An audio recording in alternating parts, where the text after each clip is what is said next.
नमस्कार दोस्तों, Cosmo academy में आपका स्वागत है। मैं अशोक कुमार और आज हम बात करने वाले करंट अफेयर्स की।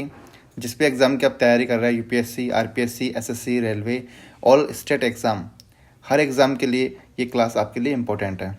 ठीक है, तो बिना समय ख़राब किए स्टार्ट करते हैं आज की करंट अफेयर्स और आज के 10 क्वेश्चन आपके लिए। तो सबसे पहला क्वेश्चन है अपने पास, भारतीय रिजर्व बैंक आरबीआई ने हाल ही में एनबीएफसी क्षेत्र के लिए किस निकाय को स्वनियामक संगठन एसआरओ का दर्जा दिया है? ठीक है, तो ऑप्शन अपने पास है सूक्ष्म वित्त संस्थान नेटवर्क, राष्ट्रीय कृषि ग्रामीण विकास बैंक, वित्त उद्योग विकास परिषद, भारतीय लघु उद्योग विकास बैंक। ठीक है, तो बताइए कौन सा सही आंसर है इसका।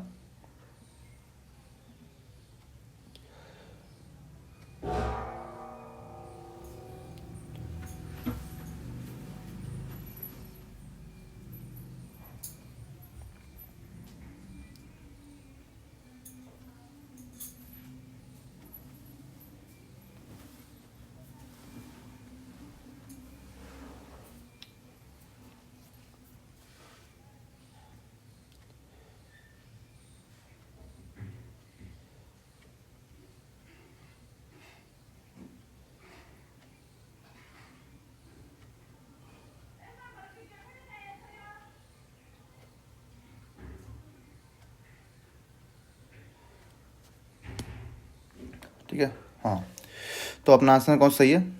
ऑप्शन सी, वित्त उद्योग विकास परिषद, अपना ऑप्शन नंबर सी। ठीक है, भारतीय रिजर्व बैंक आरबीआई ने हाल में एनबीएफसी क्षेत्र के लिए वित्त उद्योग विकास परिषद को स्वनियामक संगठन एसआरओ का दर्जा दिया है। ठीक है, तो बात करते हैं इसका क्या है ये एनबीएफसी। एनबीएफसी का मतलब है नॉन बैंकिंग फाइनेंशियल कंपनीज। ठीक है, और एसआरओ का मतलब है सेल्फ रेगुलेटरी ऑर्गेनाइजेशन। एसआरओ का उद्देश्य क्या होता है? किसी सेक्टर या उद्योग के सदस्य खुद के लिए नियम कायदे बनाएं और निगरानी करें, अनुपालन करें और इसका सुनिश्चित करें। ठीक है, अब एनबीएफसी में एसआरओ का महत्व क्या होता है? जैसे 2-3 चीज़ें, रेगुलेशन करना, विश्वसनीयता, ग्राहक सुरक्षा। ठीक है, नियमन मतलब, रेगुलेशन मतलब एनबीएफसी सेक्टर में आरबीआई अकेला नियंत्रक है। ठीक है, लेकिन एनबीएफसी की संख्या बहुत अधिक है, इसलिए आरबीआई ने कुछ एसआरओस को मान्यता दी है ताकि वे छोटे एनबीएफसीज और एमएफआईएस माइक्रो फाइनेंस इंस्टीट्यूशन पर नज़र रख सके।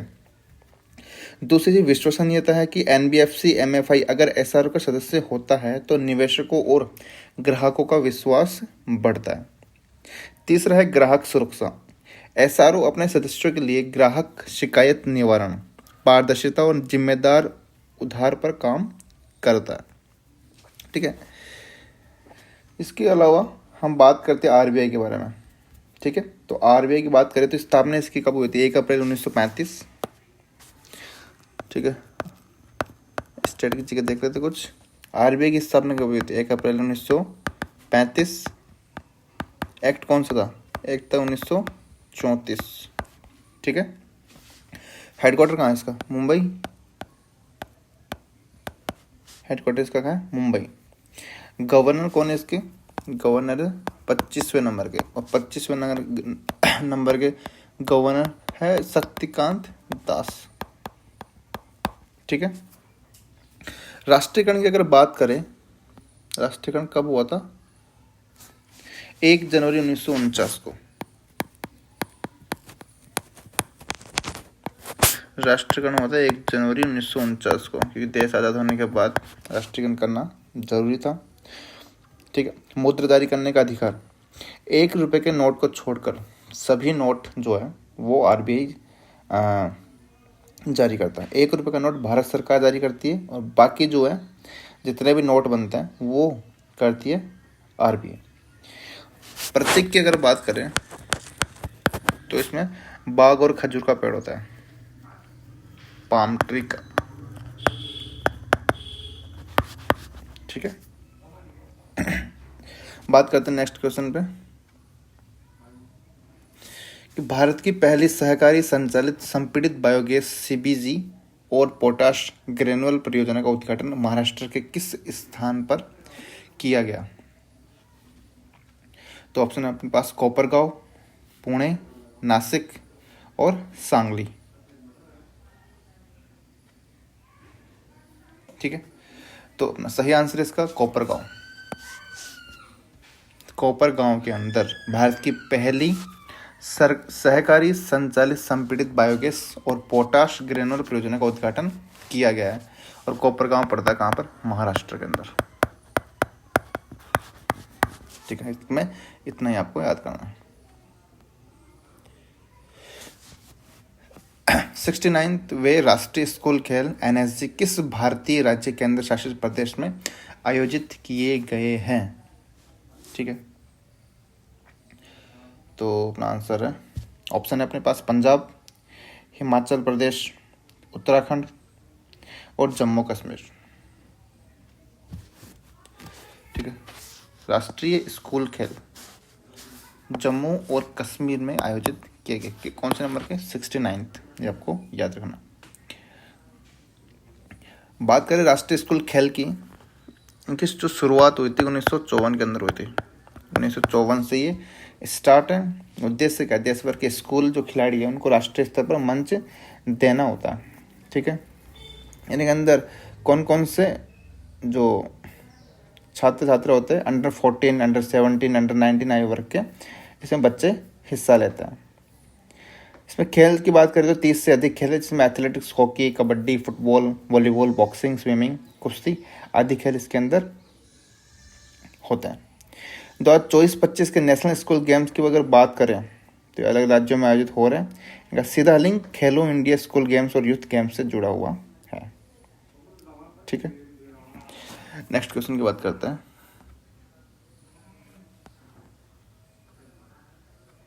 दक्षिण पूर्व एशिया का पहला कोरल लार्वा क्रायोबैंक, जिसका उद्देश्य प्रवाल आनुवंशिक विविधता को संरक्षित करना है, 2025 में किस देश द्वारा शुरू किया गया था?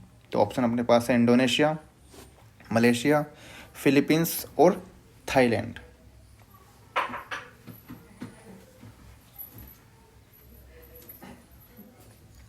बताइए कौन सा आंसर सही है अपना? सही आंसर हो जाएगा थाईलैंड। ठीक है, दक्षिण पूर्व एशिया का, ठीक है, पहला कोरल लार्वा क्रायोबैंक, जिसका उद्देश्य प्रवाल आनुवंशिक विविधता को संरक्षित करना होता है। तो उसका आंसर जो थाईलैंड है। इसमें ज़्यादा कुछ पूछेगा नहीं, इतना ही पूछेगा कि कहाँ हुआ है पहला, तो इसका आंसर थाईलैंड। ठीक है, फिर भी अगर बात करें थोड़ा सा जानकारी कि कोरल लार्वा क्या होता है, इस संदर्भ में कोरल लार्वा का मतलब होता है प्रवाल की वो अवस्था जब वह अंडे से निकलकर प्लनुमा या वगैरह बनती है, जो पानी में तैरती है और फिर कहीं बैठकर नई कॉलोनी बनाती है। ठीक है, क्रायोबैंक किसको बोलते हैं? ठीक है, इस क्रायोबैंक बोल सकते हैं कि जैविक सामग्री जैसे कोशिकाएं, बीज, जंतु, एक तरीके से बैंक बनाना होता है, उस चीज़ को क्रायोबैंक बोल रहे हैं यहाँ पे। बाकी इतना कुछ अपन को याद रखना नहीं है, इतना याद रखना कि दक्षिण पूर्व एशिया का पहला कोरल लार्वा क्रायोबैंक कहाँ पर है, तो थाईलैंड के अंदर ये अपना सही आंसर हो जाएगा।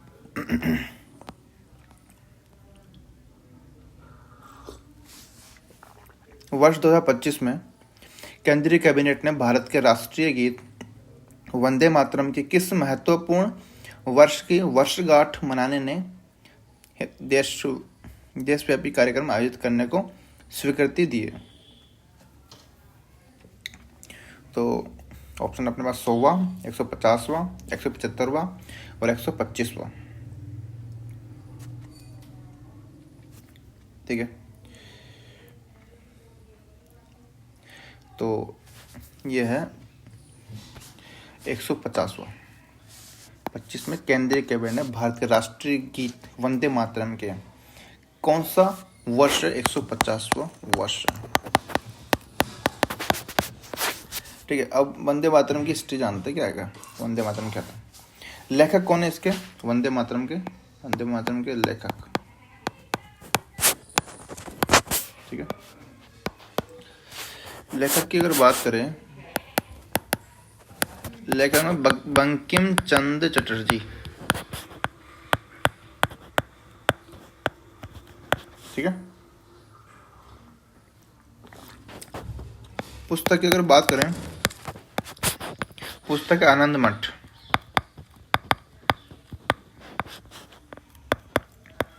अठारह, ठीक है। भाषा की अगर बात करें, संस्कृत और बांग्ला मिश्रण, संस्कृत और बांग्ला मिश्रण। संगीत जो है रविंद्रनाथ टैगोर और बाद में जद्दूनाथ भट्टाचार्य ने धुन दी। इसमें दो जनों को इसमें वो है, रविंद्रनाथ टैगोर तो है ही,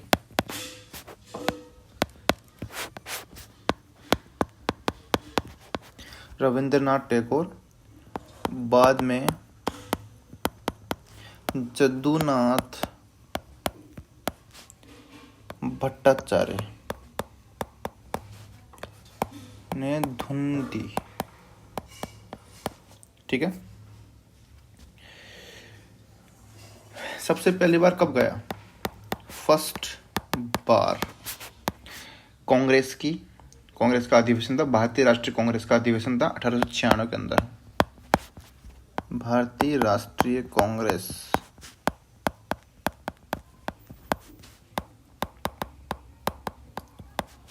अधिवेशन के अंदर पहली बार इसको गाया गया। और बात करते हैं राष्ट्रीय गीत, बात संविधान सभा ने कब किया? तो 24 जनवरी 1950 को ये राष्ट्रीय गीत बन चुका है, ठीक है। ये अपने सारे वंदे मातरम की बात करें, लेखक बंकिम चंद्र चटर्जी है, पुस्तक आनंद मठ है 1882 के अंदर, भाषा संस्कृत और बांग्ला मिश्रण, संगीत रविंद्रनाथ टैगोर, बाद में जद्दूनाथ भट्टाचार्य ने धुन दी, पहली बार गाया गया था 1896 के अंदर, भारतीय राष्ट्रीय कांग्रेस अधिवेशन के अंदर। 24 जनवरी 1950 को राष्ट्रीय गीत इसको घोषित कर दिया गया। बात करते हैं 6 अक्टूबर को मनाया गया विश्व पर्यावरण दिवस 2025 का विषय क्या है?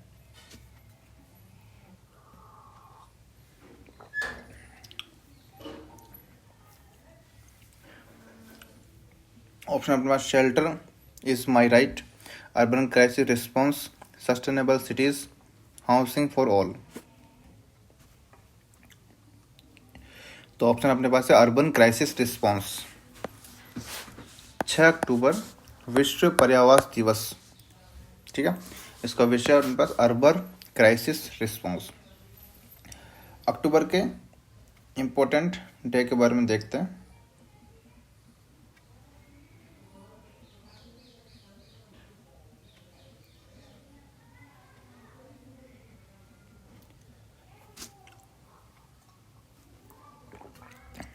ठीक है, यहाँ से स्टार्ट करते हैं।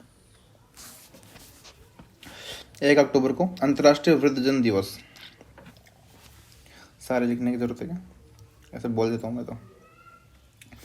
1 अक्टूबर को अंतर्राष्ट्रीय वृद्धजन दिवस या अंतर्राष्ट्रीय कॉफी दिवस। 2 अक्टूबर महात्मा गांधी जयंती, लाल बहादुर शास्त्री जयंती और अंतर्राष्ट्रीय अहिंसा दिवस, ठीक है।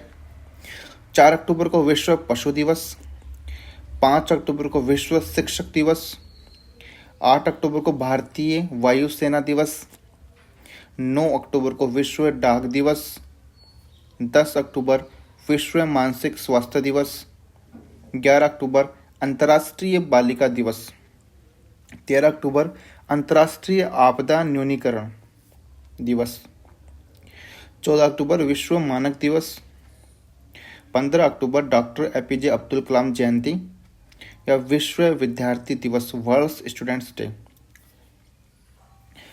15 अक्टूबर को विश्व हाथ धुलाई दिवस भी आता है। अंतर्राष्ट्रीय ग्रामीण महिला दिवस भी 15 अक्टूबर को, ठीक है। 16 अक्टूबर को विश्व खाद्य दिवस, वर्ल्ड फूड डे। 17 अक्टूबर को राष्ट्रीय गरीबी उन्मूलन दिवस। 20 अक्टूबर विश्व आंकड़ा दिवस, राष्ट्रीय एकता दिवस। 24 अक्टूबर संयुक्त राष्ट्र दिवस, यूनाइटेड नेशंस डे और विश्व पोलियो दिवस।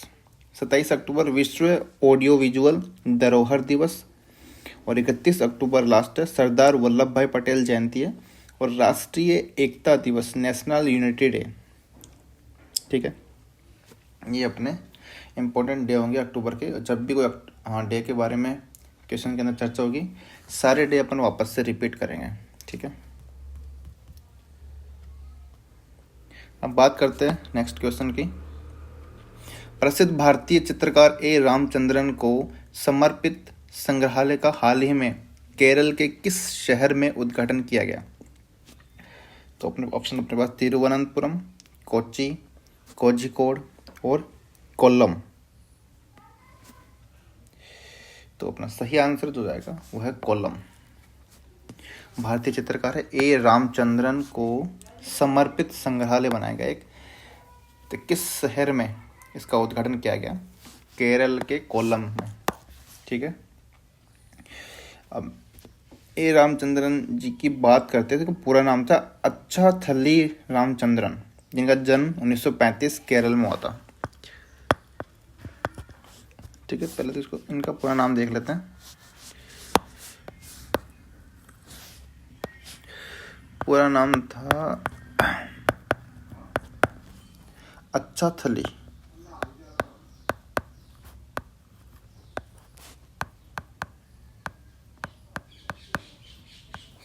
ठीक है, जन्म जो हुआ था 1935 केरल के अंदर हुआ था। काम क्या था? वही चित्रकारी, मूर्तिकार, लेखक और शिक्षक सारे काम करते थे। इनको आधुनिक कला के प्रमुख कलाकारों में गिना जाता है इनको। ठीक है, इनके बारे में कुछ पुरस्कार की बात करते हैं, सम्मान की बात करते हैं, तो पद्म भूषण मिल चुका है इनको 2005 में। कालिदास सम्मान मिल चुका है 2002 में।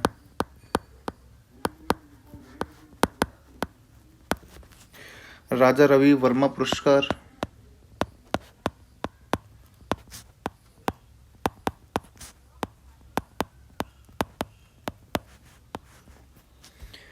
ठीक है, ये उनके कुछ प्रमुख पुरस्कार है। और बस इतना सा ध्यान रखना है कि इनको कौन सा पुरस्कार मिल चुका है और इनका जो संग्रहालय बनाया गया वो कहाँ पर है? कोल्लम के अंदर। ठीक है, बात करते हैं नेक्स्ट क्वेश्चन की कि बारबाडोस में 68th राष्ट्रमंडल संसदीय सम्मेलन CPC 2025 में भारतीय संसदीय प्रतिनिधि मंडल का नेतृत्व किसने किया? ऑप्शन अपने पास श्री ओम बिरला, श्री राजनाथ सिंह, श्री नरेंद्र मोदी, श्री पीयूष गोयल। ठीक है, तो इसका सही आंसर जो है वो है श्री ओम बिरला। राष्ट्रमंडल संसदीय जो सम्मेलन होते हैं ना, वो कॉमनवेल्थ पार्लियामेंट्री एसोसिएशन द्वारा आयोजित किए जाते हैं, जिसके अंदर कॉमनवेल्थ के जो सदस्य वो इसमें हिस्सा लेते हैं। इसके बाद में बात की शुरुआत हुई थी, CPA की स्थापना हुई थी 1911 के अंदर। CPA की स्थापना हुई थी 1911 के अंदर, तब इसे एम्पायर पार्लियामेंट्री एसोसिएशन कहा जाता था। 1948 में नाम बदलकर कॉमनवेल्थ पार्लियामेंट्री एसोसिएशन रखा गया। ठीक है, हर साल राष्ट्रमंडल देशों के अलग अलग हिस्सों में आयोजित होता है ये। इसके बाद करते हैं उद्देश्य क्या? उद्देश्य ये संसदीय लोकतंत्र को मजबूत करना होता है, अच्छे शासन और पारदर्शिता को बढ़ावा देना, सदस्य देशों के बीच सहयोग और विचारों का आदान प्रदान करना। CPC भारत और CPC भारत CPA का एक सक्रिय सदस्य रहा है। भारतीय संसद और विभिन्न राज्य विधानसभाओं से प्रतिनिधि इसमें भाग लेते हैं। ये हो गया 68वां राष्ट्रमंडल संसदीय सम्मेलन। ये तो हुआ है कहाँ पर? बारबाडोस के अंदर, ठीक है। सारे जी इसी के अंदर, बारबाडोस के अंदर हुआ है। 68वां है राष्ट्रीय मंडल संसदीय सम्मेलन हुआ है 25 का, जिसके भारत की तरफ से श्री ओम बिरला थे। 67वां जो हुआ था वो होता कैमरून, कैसे बोलते 67वां CPC। कैमरून के अंदर, कैमरून कहाँ पर है? अफ्रीका के अंदर, ठीक है। बात करते हैं नेक्स्ट क्वेश्चन की। अरुणाचल प्रदेश की पहली वाणिज्यिक कोयला खदान नामचिक नामफुक का उद्घाटन किस जिले में किया गया? तो ऑप्शन अपने पास है तवांग, चांगलांग, पापुम पारे और लोहित। तो इसका सही आंसर हो जाएगा चांगलांग, ठीक है। अरुणाचल प्रदेश की पहली वाणिज्यिक कोयला खदान चांगलांग जिले के अंदर किया गया है, ठीक है।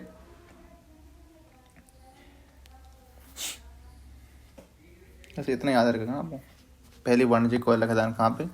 चांगलांग जिले में, ठीक है। बात करते हैं लास्ट क्वेश्चन की। 10वां राष्ट्रीय स्तरीय प्रशिक्षण प्रतिक्रिया अभ्यास नेट पोल रेक्स एक्स निम्नलिखित में से किस एजेंसी द्वारा आयोजित किया जा रहा है? तो ऑप्शन अपने पास है केंद्रीय प्रशिक्षण नियंत्रण बोर्ड, पर्यावरण मंत्रालय, भारतीय तटरक्षक बल और राष्ट्रीय आपदा प्रतिक्रिया बल। तो इसका सही आंसर हो जाएगा भारतीय तटरक्षक बल। 10वां राष्ट्रीय स्तरीय प्रशिक्षण प्रतिक्रिया अभ्यास किस एजेंसी द्वारा? तो भारतीय तटरक्षक बल के द्वारा किया जा रहा है। इसके बारे में हमने पहले भी स्ट्रेटेजी के पढ़ा, तो कुछ और देख लेते हैं कि ICG Indian coast guard force, Indian coast guard, इनकी स्थापना होती है 1 फरवरी 1977 को। ICG इंडियन कोस्ट गार्ड की स्थापना होती है 1 फरवरी 1977 को हुई थी, ठीक। हेडक्वार्टर कहाँ पर है? नई दिल्ली, ठीक है। इसके अलावा मोटो है, जो है मोटो की अगर बात करें तो वयम रक्षाम है, ठीक है। वर्तमान महानिदेशक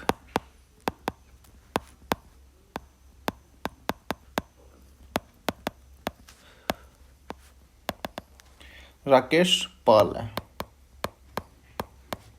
ये आपको याद रखना है। DG जो कौन है इसके ICG के? राकेश पाल है। काम क्या है ना, काम ये समुद्री सुरक्षा करती है, तस्करी और अवैध गतिविधियों पर नियंत्रण करने का काम करती है, पर्यावरण सुरक्षा भी काम करती है, जैसे समुद्र में तेल फैला हो गया, प्रदूषण को रोकना, ये सब इनके काम होते हैं। मत्स्य पालन की सुरक्षा भी करती है, जैसे मछुआरे हो गए, उनकी नावों की सुरक्षा हो गया, मानवीय सहायता और आपदा राहत, जैसे समुद्र में कुछ लोग फंस जाते हैं तो बचाव कार्य इन्हीं के द्वारा किया जाता है, ठीक है। तो आज की क्लास अपनी कंप्लीट हुई, ठीक है। इसी तरीके से आपको क्लासेस मिल रही, कोई प्रॉब्लम होती है, आपको कोई डाउट होता है, आप प्लीज़ कमेंट बॉक्स में कमेंट करके पूछ सकते हैं, ठीक है। मैं अपनी टीचिंग एबिलिटी को धीरे धीरे सुधार कर रहा हूँ, क्योंकि मेरे को इतना एक्सपीरियंस नहीं है, बट फिर भी मैं अपना टाइम निकाल रहा हूँ। ऑलरेडी मैं गवर्नमेंट जॉब में कार्यरत हूँ, ठीक है। तो thank you guys, please support कीजिए।